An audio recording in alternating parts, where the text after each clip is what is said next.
Hi, I'm Mary B. Safrit, and welcome to the Unsuitable podcast. Today on the Unsuitable podcast, I'm going to talk to Jennifer Bangs. She is an actor, she's a singer, she's a writer. I met her through a writers group at church. It's the same writers group where I met Nana, my guest from episode 1. Jennifer's going to tell us about her show that she's written and is performing in called She Bangs, She Bangs. She's going to give you all of the details on how you can see that show later in the podcast. I'm going to read you her bio so that you know all of the details about her career and what she's been working on. Jennifer is an actor and singer who loves to connect with people through their real life, in-your-face, guts on the stage stories. She Bangs is her second solo show after Well, which made its debut in the Lone Star State. Jennifer appeared in the recent film Speech and Debate with Cal Penn and Janine Garofalo, and was the original female singer in the cover band. Jennifer was a finalist in the Center for Faith and Work's annual Cultural Renewal Project, where She Bangs was born. Jennifer has performed all over the world, most recently at the Sarajevo National Theater in Bosnia. Regionally, she has played Eliza in My Fair Lady, Louisa in The Fantastics, and Maureen in Rent. But her favorite role ever is Mama Bear to her 2 cubs. She has a BFA from NYU. You can check out more of her work at jenniferbangs.com. I'm really excited for you to hear this conversation, so enjoy. Hi, Jennifer. Hi, hello. Welcome to the show. Thank you. Really excited to have you. I'm excited to be here. Yeah. How are you doing today? Good. Good? Yeah. I appreciate the snow it. is melted, so that makes me happy. Oh my gosh, yeah. For those of you non-New Yorkers listening, we had the most insane random snowstorm yesterday. It was a full-on snowstorm. Yeah. There are tree limbs down everywhere. I felt like walking down the sidewalk. I was really taking my life into my hands. Yeah, there was a girl on Facebook, a friend of a friend, who posted that she said, I've fallen down so many times today with my ukulele, it's just too much. So just imagine this girl with like a ukulele walking down the street, falling down multiple times. Just whipping it, yeah. Well, I ended up looking at a bunch of apartments last night in the middle of it and just trekking all around the Upper East Side. And my broker was wearing the worst shoes and just was slip sliding everywhere. That's on her. She knows better. Come on.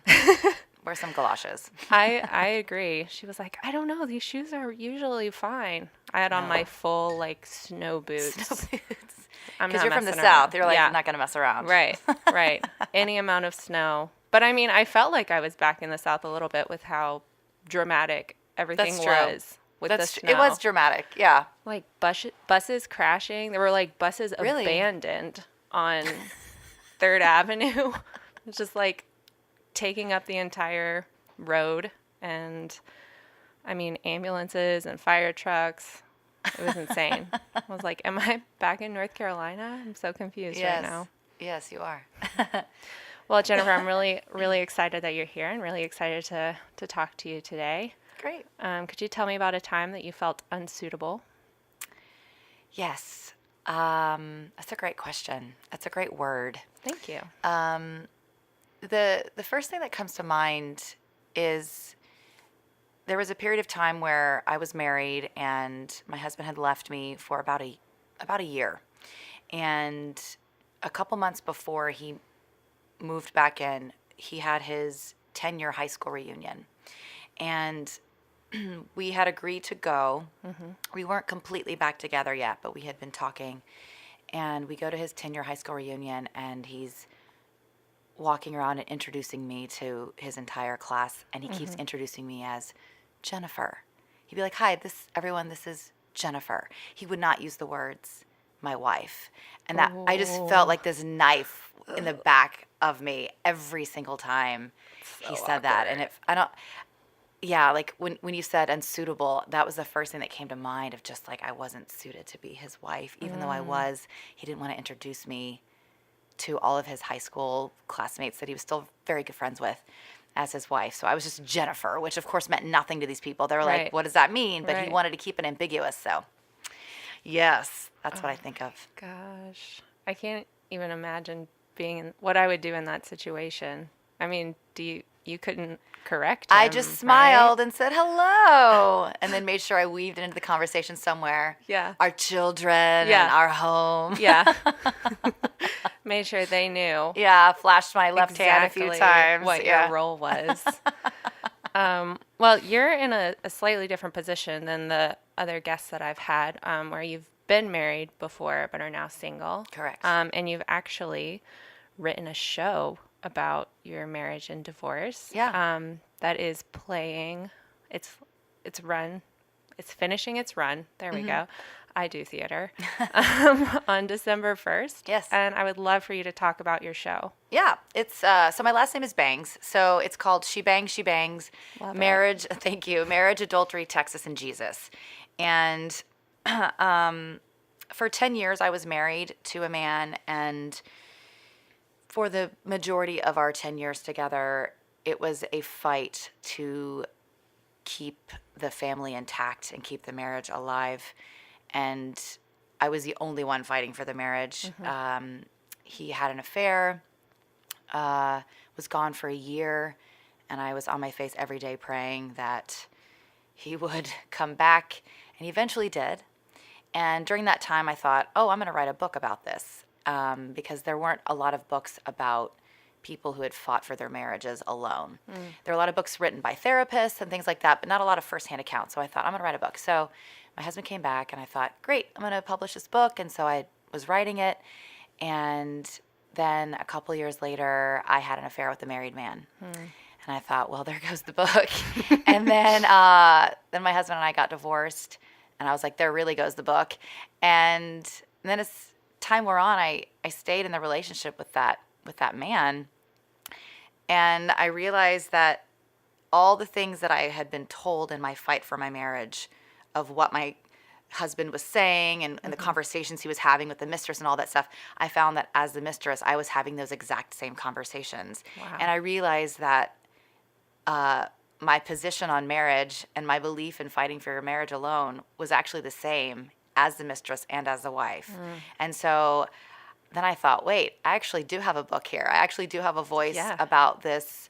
I've looked at marriage and adultery from both sides, and to me, they say the same thing. So that's what my show is about. Yeah. And it's a one-woman show. Yeah, that phrase is tricky because sometimes you hear one-woman show and you kind of like roll your eyes. You're like, oh, it's the person's purging themselves on stage for an hour, or like you hear cabaret and you're like, okay, it's some like cheesy situation. So it's like a cross between a cabaret, a one-woman show, and like a live band. I had a friend of mine who saw it say, it's a theater piece that just happens to have one person in it. And I think that's the best way to describe it. Okay. So I sing little bits and pieces of popular music throughout the story. It's one through line narrative with intercut with a live band singing quite a few different bits of popular music. So the audience can listen to new material and also hear familiar material, and their brains can kind of relax while they're listening to a familiar song and then re-engage with a unique story. So that's a really smart way to craft it. I don't think. know. Yeah, I did something similar to this about 15 years ago, completely different subject, but same format. And it seemed to work really well. I mean, it's not rocket science, but nobody really does it exactly like this. So that's why it's hard to define. So yeah, so it's a different type of show, but it's a little over an hour, and people that have come have said that they were not expecting what they saw and were quite pleased with what the show is. I'm very honest. I leave nothing behind. I hold nothing back. Right. I have no shame, so I just put it all out there, and I think people appreciate that candor. Yeah. What kind of audience are you getting? Are you getting like just regular theater goers? Are you getting? I'm getting all over the map. I have a wide social circle. And so I have pushed in all my social circle, social circles. I've pushed in all my social circles the show. And so I've had, parents from my son's school come. I've had friends of mine from college that found me on Facebook come. I've had agents come. I've had press come. I've had a friend of mine put out a blurb to his divorced men's group. Okay. So I've had those people come. So I think the only people the show is not good for are people that are not interested in relationships. Like they're like, I'm going to be single the rest of my life. Okay. I don't ever want to be with someone. I'm happy asexual. Okay. I don't know if I think maybe this show would not be so great for them. But for anybody who cares about relationships romantically in any way, shape, or form, they will appreciate it. Yeah. Well, and you mentioned that you have a son. Yes. Yeah. Has he seen the show? No. No. It involves much of his father's behavior. So, Yeah. no. He's seen the first 15 minutes of it. Okay. And because that's when his father and I got together, and it's all happy stories. Mm-hmm. And he liked that part. But then when it turns, he didn't like that part so much. So I can imagine. He stopped. Yeah. Yeah. I have not. It's very R-rated. Like it's language. I drop a lot of curse words. So it's not for him. Yeah. No, that sounds like I don't know. I'm not a mom, but I feel like I would want to kind of invite my kid into my work process, but at the same time, like if it's something that's so personal, it seems like it would be a really tricky thing to balance and handle. Do you find that? Yeah. I mean, he knows all the songs from the show because and again, they're like most of the music people would recognize, and so he knows those songs because he hears me practicing them. But when I get to the part where I'm actually speaking about the story of my life, I close the door and he does not listen. And I tell him sometimes, I'm like, don't listen. Mm-hmm. And he's a very obedient child, so he doesn't. He's very good. That's good. Yeah. That's really good. Yeah. Can you talk about how motherhood has kind of informed your perspective on being a single woman and being a Christian woman? Yeah. I don't know if it's really affected me as in my faith or like as a Christian woman. Mm-hmm. I pretty much feel the same in my faith, having a child or not having a child. But it definitely affects me as a single woman. Mm-hmm. When I was growing up and I would look into my future, I always saw a husband. Mm-hmm. I never saw children. Okay. Ever. I never imagined me holding a baby. I never imagined me having a child. I never, ever imagined having kids. I thought I probably would because that's what most people do. Right. But I just never thought of kids. And so the fact that now I'm living a life where I don't have a husband and I do have children, it's very strange.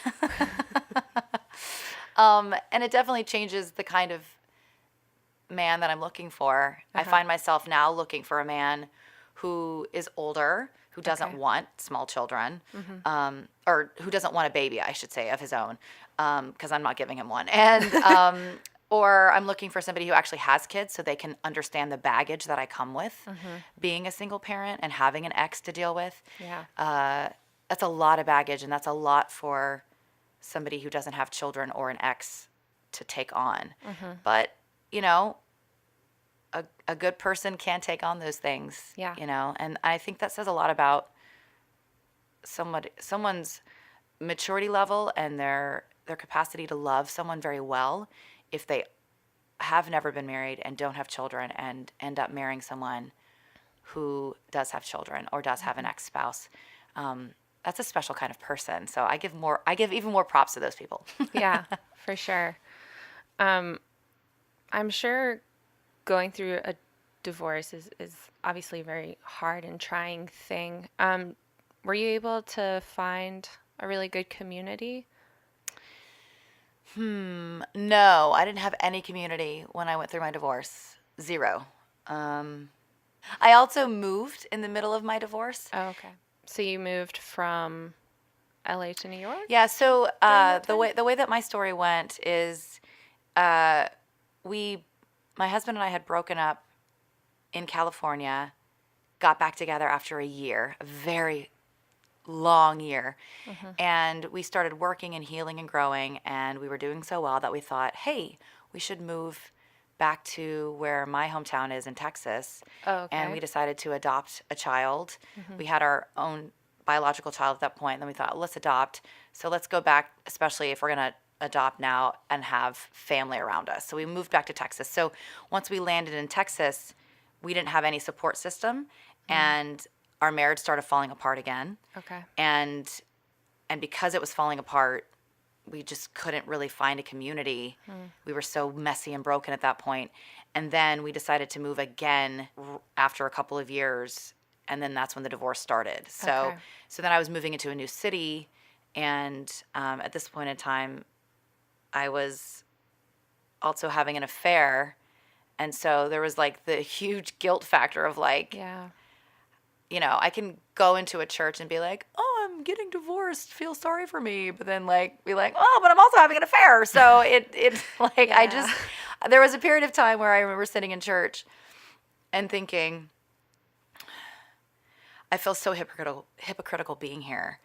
But I was like, you know what? I think God would rather have me here than not be here. And so I thought, well, I'm just going to keep coming into church with my sin that I knew I was not going to like eradicate from my life. I was like not going to walk out of church and be like, all right, I'm ending this relationship. It's so bad. Right. I knew that I wasn't going to. I knew that I was going to walk into that church, pray, and then walk out of that church and still not break up and break off this relationship. And I did. It felt very, very unsettling to me, especially since I had grown up. I had been such a good Christian girl my whole life, and I had been such a good Christian wife and had fought so hard for my marriage that it was a very unsettling feeling. But I figured that's kind of what grace is about, and just continuing to come back to God and knowing that He'd rather have me there than not be there. Have you since found some community? Yeah, definitely. I was part of a church when I first moved here, and it was great. Met some amazing friends through that, but I didn't really feel that it was my home church. And about 4 months ago, I joined a new church, and Okay. I'm so in love with this church. I'm so happy to be there. It's made a huge difference having that home base. Yeah. Yeah. Yeah, and especially in a city like New York, that can feel very isolated. For Absolutely. me, walking around feeling very alone, but surrounded by so many people. So I'm glad that you found that. Yeah, it is. It's strange living in New York where that you're literally bumping into people at all seconds, yet they're not your friends. You don't know them. Yeah. In fact, today, like I think my neighbor works out on Fridays at like 11 o'clock because like for about an hour every Friday I hear this dun dun dun dun dun dun dun dun, dun like right above me, and I'm like, okay, this person, like I'm now starting to understand this person above me like cycle in her life, like or his life, like I'm assuming it's a woman, I don't even know, but I'm like I'm starting to know like this person's life patterns, Yeah. but I have no idea who it is. Right. I don't like. I could pass that person's street. I would have no idea that that's my upstairs neighbor. Yeah, and I don't know if it's just because people are coming and going at such vastly different times, Yeah. but I don't know any of my neighbors. No. I don't really see them No. ever. No. Sometimes, I do see people occasionally, but there have been times where I'm like, am I the only one who lives here in this building. Yeah. Yeah. It's interesting. I think it's so important that we do know our neighbors, but I think when you live in an apartment complex, especially as a single female, you're like, because I've often thought, oh, I should have like an apartment party and invite my neighbors over and get Yeah. to know my neighbors. But then I'm like, what if they're crazy? And Yeah. then like now they're living next door to me, and that's probably not a safe idea. They know where you live. They know where I live. all of the stuff you have. They have know yeah. that there's no like husband or boyfriend or whatever Yeah. there with you. And, Yeah. Yeah. And then I have a little boy. Yeah. Yeah. So it poses an interesting question of who your neighbor is and how you're called to love your neighbors. because I just don't think you can, as a single woman, just befriend all your neighbors in your apartment building. I just don't think that's a good idea. Yeah, I find myself really hesitant to. I mean, I'm really introverted, so that's part of it. But I find myself really hesitant to go and like knock on people's doors Right. and I don't know, leave them baked goods or something like neighborly. Right. Would you eat baked goods if it arrived on your porch? No, absolutely you'd just be like, not. crazy. I'd be like, I don't know what's in that. This is New York. You get the whole spectrum of human beings. Yeah. Yeah. Yeah. Speaking of friends, would you tell me about a good friend of yours? It can be past or present. Oh, it's such a great question. We don't talk a lot about friends, do we? The first person that comes to mind is a newer friend. I met her in the church that I was going to, but wasn't a part of the membership there. So yes, I met this woman a couple years ago, and the second I met her, I thought, oh, I really like her. I was part of this intensive called Gotham, which is under the umbrella of the Center for Faith and Work, which is under the umbrella of Redeemer Presbyterian Church. And it's a 9-month intensive where you integrate your faith into your area of industry. And so there were 40 of us, and we all met together, and I was paired up with this woman as my quote unquote prayer partner. And I just fell in love with her. There was something so fascinating about her. And even though she's a little bit younger than me, I always saw her as older because she was just so incredibly wise. And then about 6 months ago, I was praying about these different things going on in my life, starting the show and putting it up. And I was like, God, I really would like a prophet. I would like a prophet to like come into my life and just kind of lay some things out for me. That would be really wonderful. And I had made plans that day to go out with my friend for lunch. We're sitting down and she starts talking to me again. And again, as she's speaking to me, I'm just thinking, this woman is so wise. Everything that comes out of her mouth, I just feel like is so weighted with like beauty and truth. And she kind of pauses halfway between her words, and she's like, well, I mean, God's given me the gift of prophecy. And then she keeps talking, and I'm like, oh, okay, A, thank you, God, for the prophet answer to prayer. And then B, no wonder I've liked this girl so much. I've been speaking with the prophet for 2 years and didn't even really, it all fell into place and connected at that point in time. Wow. So yeah, one of my best friends has the gift of prophecy, which is a really cool gift to have in a best friend. Yeah, really. Well, I imagine it's good, but sometimes maybe challenging. No, well, yeah. I mean, sometimes she'll say things, and I'm thinking, okay, is that from God or is that just from her? Yeah. But she's really good about keeping her mouth shut and waiting for the Spirit to kind of move her to say something. And then sometimes she'll just be like, girl, this is just what I think, and this is not necessarily coming from the Holy Spirit. So, right. That's good to have that discernment. Balance. Yes, she's very discerning. She has a gift of discernment and prophecy. Twofer. Yeah, she's a twofer. She's a twofer friend. Do you feel like you guys kind of complement each other, balance each other out? Or are more similar? No, I always feel like I have the better end of the deal in our friendship. But she told me when we first were becoming friends that I reminded her of a friend that she had lost through a falling out, and that she is often, and she sometimes will bring up this friend when we have a conversation. She'll be like, you were not speaking to me the way that she did, and I'm so grateful because it's almost for her like I'm kind of like a not a replacement friend, but kind of like if her relationship had not had a falling out, this is kind of what the relationship would look like, because I think that was a very deep wound in her heart because she loved this woman so much. And so I've kind of, I guess, been like a healing factor through that. So I guess that's, maybe that balances our relationship out. I don't know. But I feel like I have the better end of the deal in our friendship. Is she also single? Not married? No. She has, I think I've told her before, 50% of what I love most about her is her husband. I have never in my life seen a marriage so magical, so powerful, so incredible. And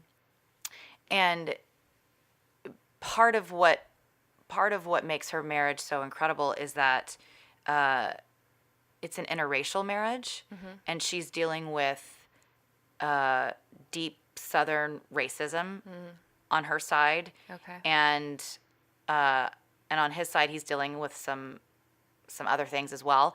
And so, just seeing their fight for their marriage with each other in the face of so much racism and separation and negativity, I think it makes their relationship even more beautiful because you're just like, these are two people that love each other. It's wonderful. So, no, she's not single. She got snatched up. He got snatched up. They both snatched each other up. There you go. There you go.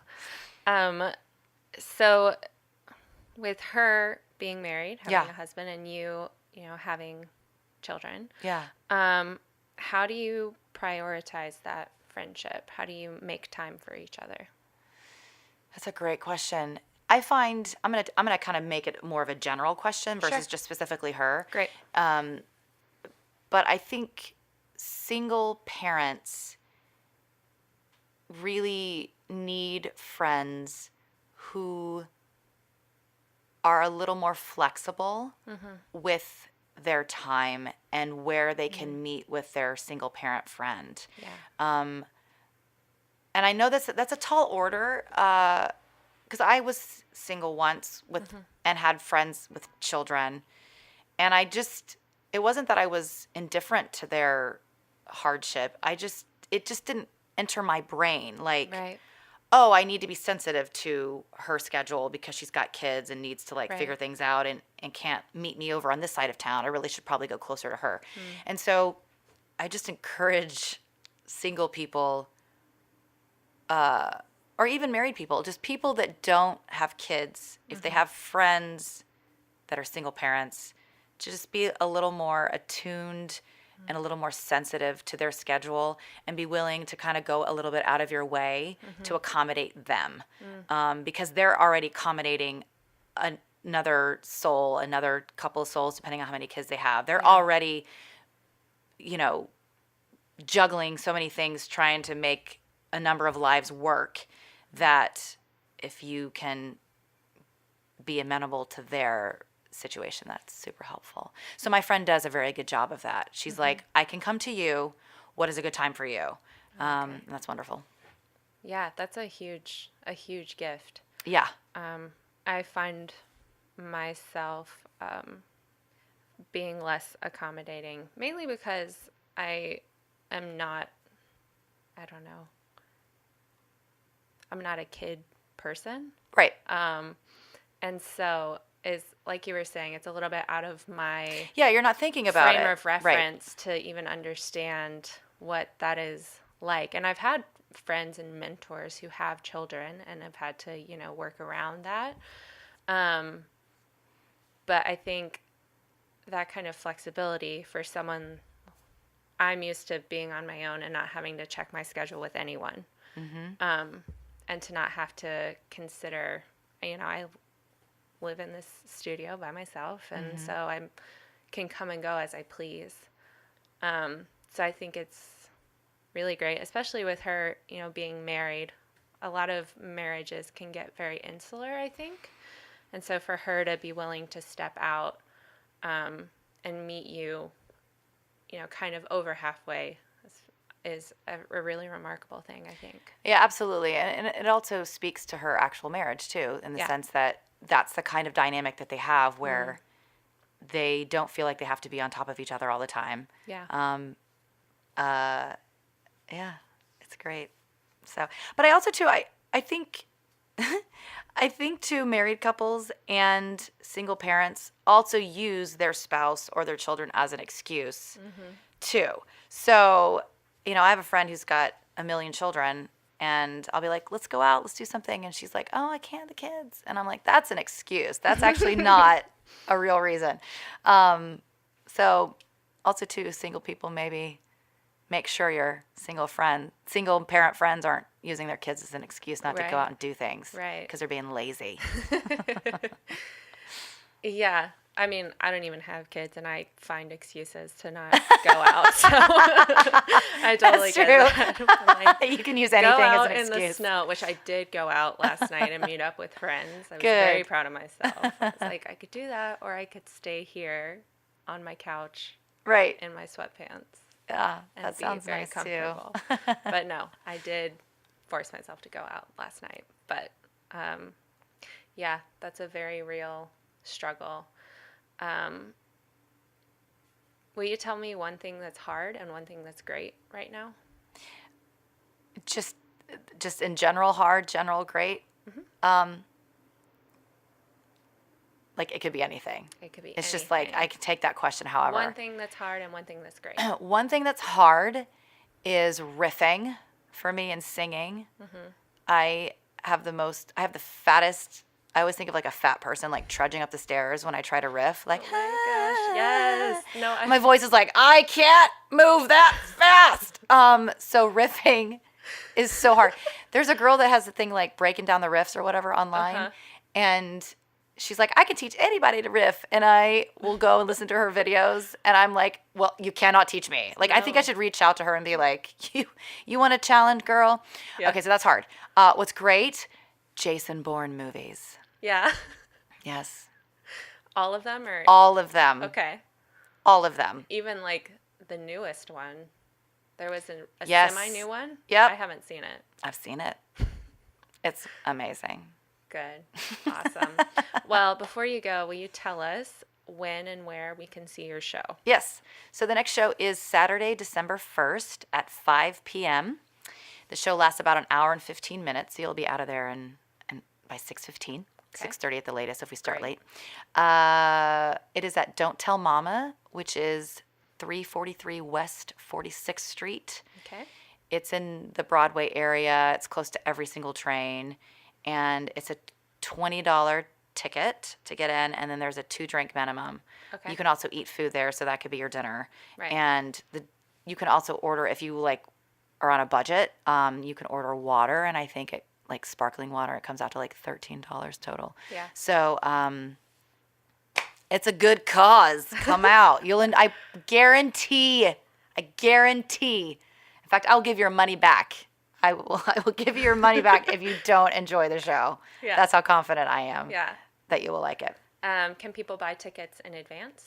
Yeah, if you go to don'ttellmamanyc.com. Actually, no. Go to shebangs.com. Okay. And that's my website for the show. And you can make your reservation online or you can call. You don't pay, though, over the phone or online. So it's just nice. You just go and reserve your ticket. I definitely would. I think we're going to possibly be close to selling out for this Saturday or December 1st. And so just call and just put your name on the list. That's all you have to do. Or go online and put your name on the list. Right. It's really easy. Again, you don't have to pay. You just ensure you get a seat. Yeah. And is it cash? Do you have to bring cash? It is cash only, yes. Thank you. Good question. You're welcome. And I'm going to put all of that link and the link to your website in the episode description. So. Perfect. Thank you. Yeah. Well, thank you so much for coming. Yeah. It's been a really great conversation. Great. Thank you so much for listening. And thank you again to Jennifer Bangs for coming on the show. I hope to see many of you on December 1st at Don't Tell Mama for She Bangs, She Bangs. It's going to be awesome. I'm really looking forward to it. And a huge shout out to Chad Rawlinson, my sound editor. He also wrote the theme music for this podcast. Really great, consistently making me sound like $1,000,000, and I'm super grateful for all of his hard work. If you know someone who you think should be on the show, or if you have something that you would like me to talk about on the show, head over to my website, marybsafrit.com, and go to the Contact Me page and just shoot me an email. I would really love to hear from you. Thanks so much. Talk to y'all later.